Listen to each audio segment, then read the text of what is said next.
what was expected: building of water ponds, dams, and allocation of emergency funds in time to those in need.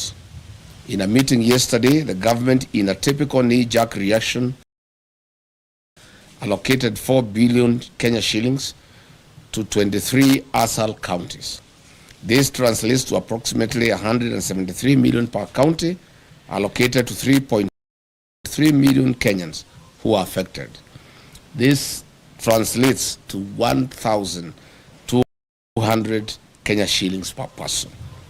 These funds are way below the minimum food basket recommended by the United Nations to approximately Kenya shillings 2,700 per person in the rural areas. In an expose recently, the Office of the Deputy President spent 338 million on private jets, chartered airplanes and choppers. Aden Duale's Shah business lost 11 billion Kenya shillings. This government does not take human life seriously. For a young man in Kenya, if they are not killing you in the streets, they are tear gassing you in church or killing you with thirst and hunger in the north.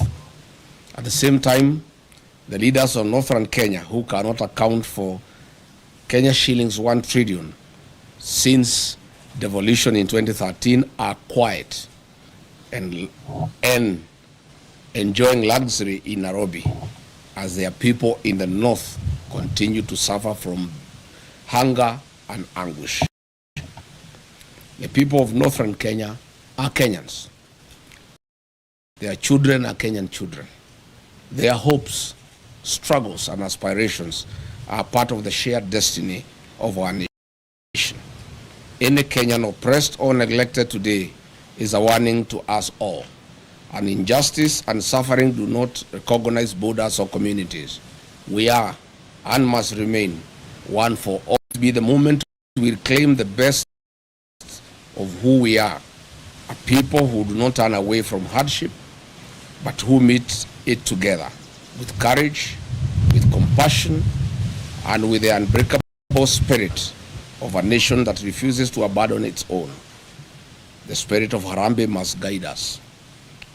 As President William Ruto tours the food insecure and water-stressed north from tomorrow to disperse the Nyota cash in Wajir, Mandera, and Garissa this week, he should know that life is more important and people are at the verge of hunger and death.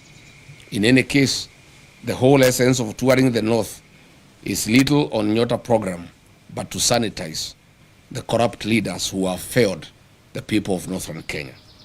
Furthermore, the Nyota program is a World Bank program happening in other African countries like Angola, Mozambique, Nigeria, Senegal, Benin, Togo. Yet we have not seen their presidents turn this into re-election campaign rallies across their countries. As a DCP party that is built on the philosophy of listening to the people, Kenyans have sent us overwhelming questions and concerns about the North and promises made by one William Ruto. Mr. William Ruto, as you go to dance on the podiums in the North this week starting from tomorrow, do not forget to tell the people of the North why have access to basic, clean, and safe drinking water compared to the national average of about 68%. The North, too, are Kenyans. Mr. William Ruto, in the North, over 850,000 school-going children did not attend school last year, and the same for this year. Mr. William Ruto, the schools in the North have no classrooms, no laboratories, no teachers. Children standing at the trees. Does this prick your humanity, if at all any is left as you head to the North? Mr. William Ruto, health in the North is just as bad. In Mandera County, half of all women give birth at home without a nurse or a medical doctor. Only 6% of children aged 12 to 23 months are fully vaccinated. I do not know whether you understand what this means to the future of the North and Kenya.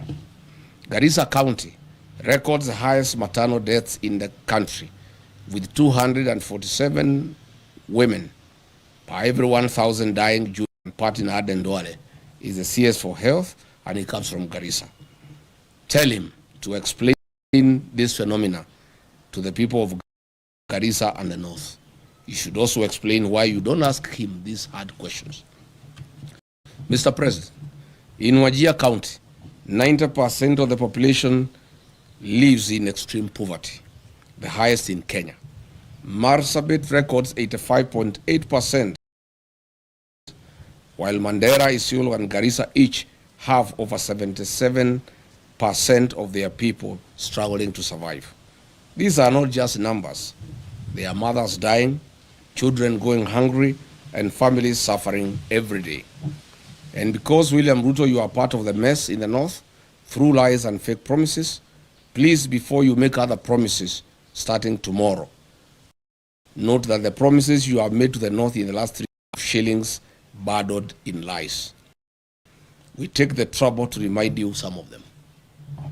Mr. President, on 25th of November 2023 at Loyangalani Cultural Center in Marsabit County, while attending the Marsabit Lake Turkana Cultural Festival, you openly lied to the residents of Marsabit that they will be connected to the national electricity grid through Lake Turkana wind power by the year 2024.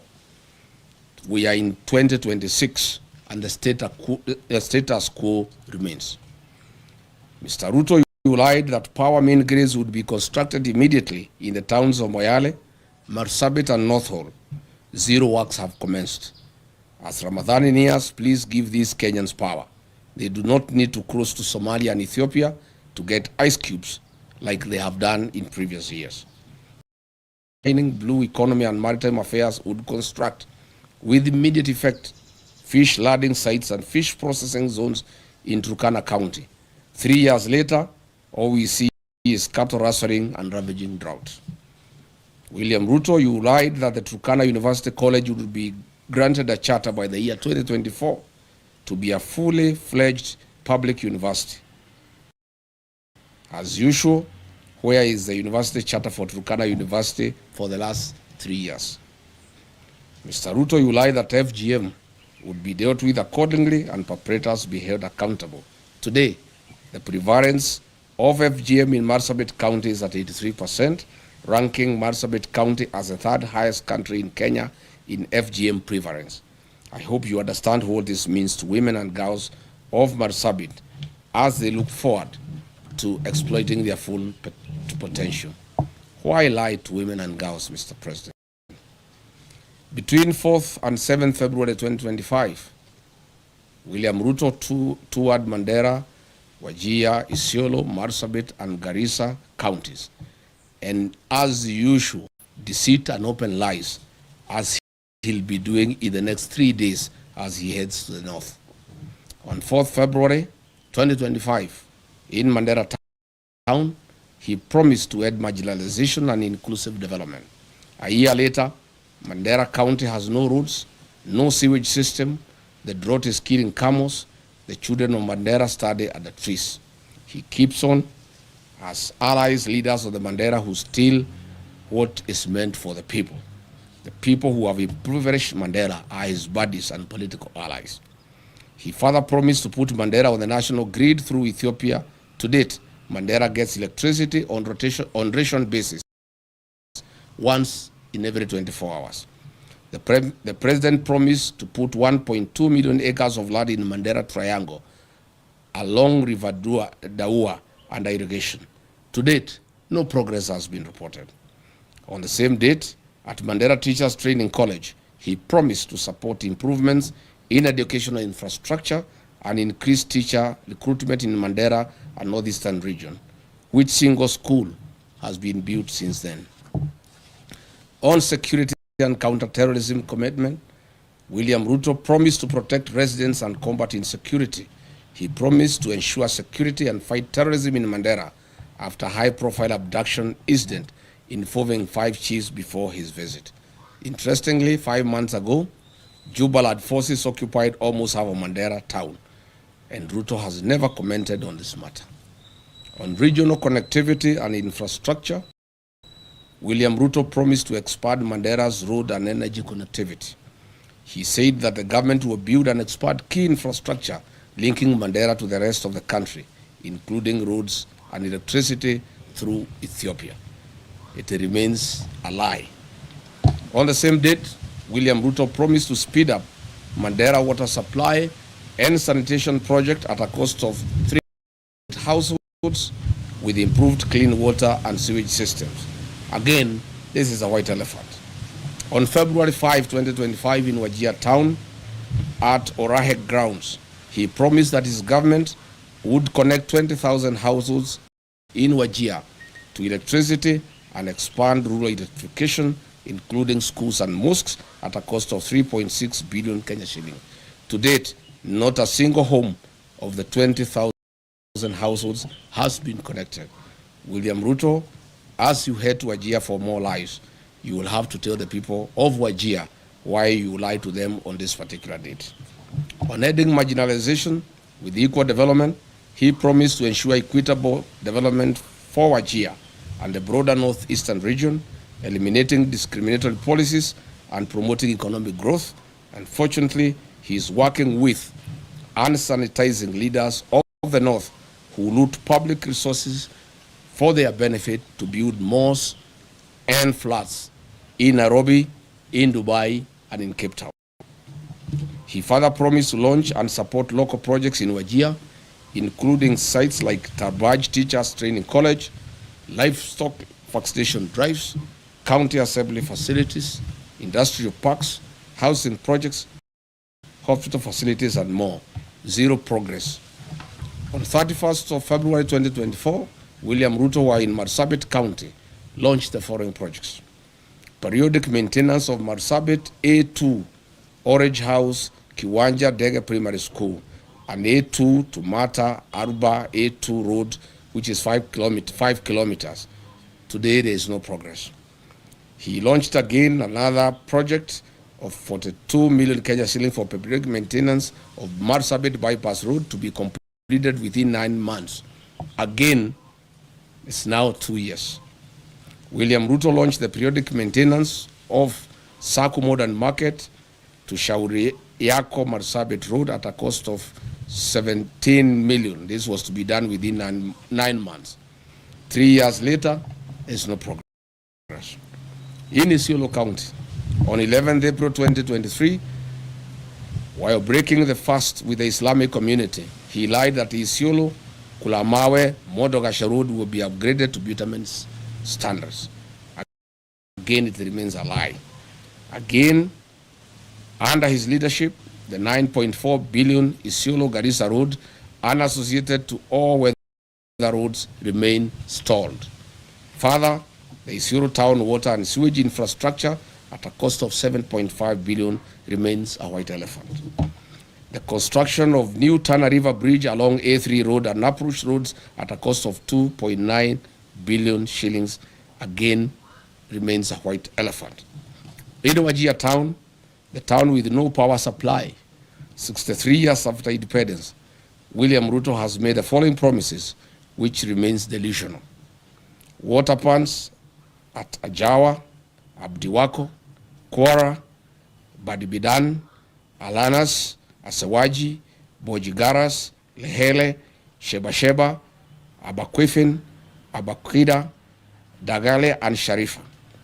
Water projects in Habasweni, Buna, Wajia Ball, water piping and supply, Elnuna, Tulatula, rehabilitation of Banish water projects, Tabaj water supply, Kulsini water supply, Dentelai water project, Elders and Nole water supply.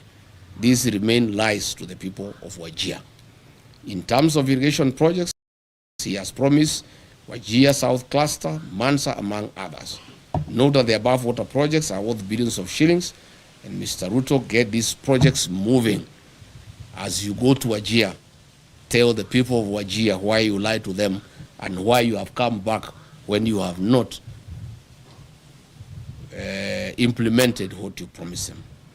As we speak today, Wajir Level 5 Hospital and Griffithul Level 4 hospitals have no sterilization and surgical sets, leave alone having reliable power supply.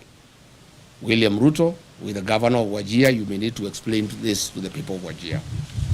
The construction and upgrading of bitumen standards on the following roads in Wajir County remain a campaign lie and tool for William Ruto. Habaswen Township, Elders Township roads, Butte Town roads, construction of Wajir bypass, drift on Lokole Elders Road, and the Habasweni Mosque Waterpoint Road.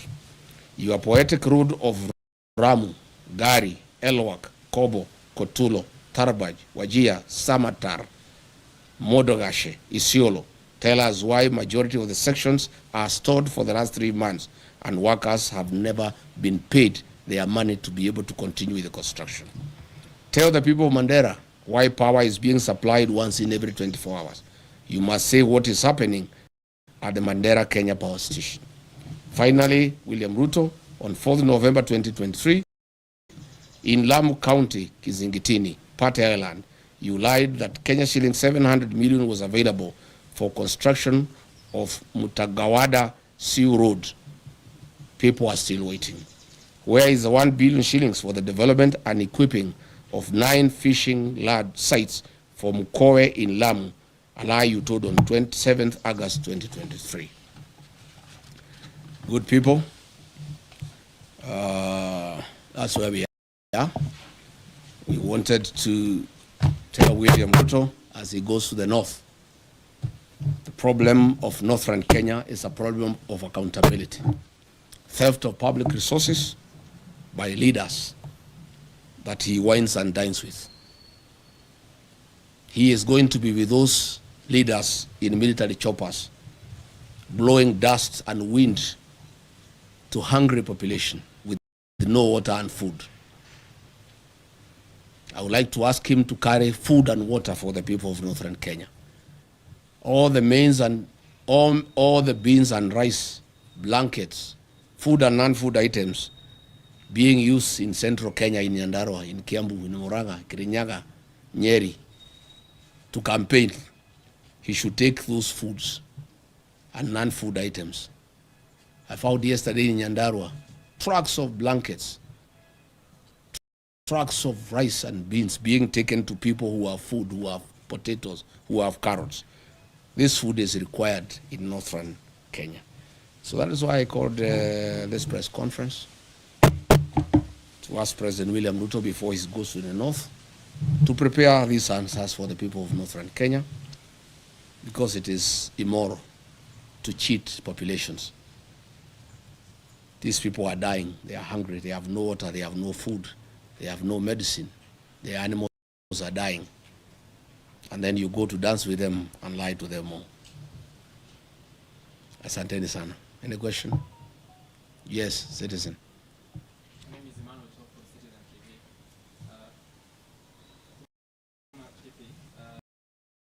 Always complain that they've been left behind due to historical issues. What do you say about that? Because you're having a presser after the changes at IBC. Are you okay with the person who is acting now? And lastly, there have been some concerns from Senate that there's some corruption. Governors yesterday said that the senators, some of the committee members, CPAC, are extorting them. Would you like to comment about that as well?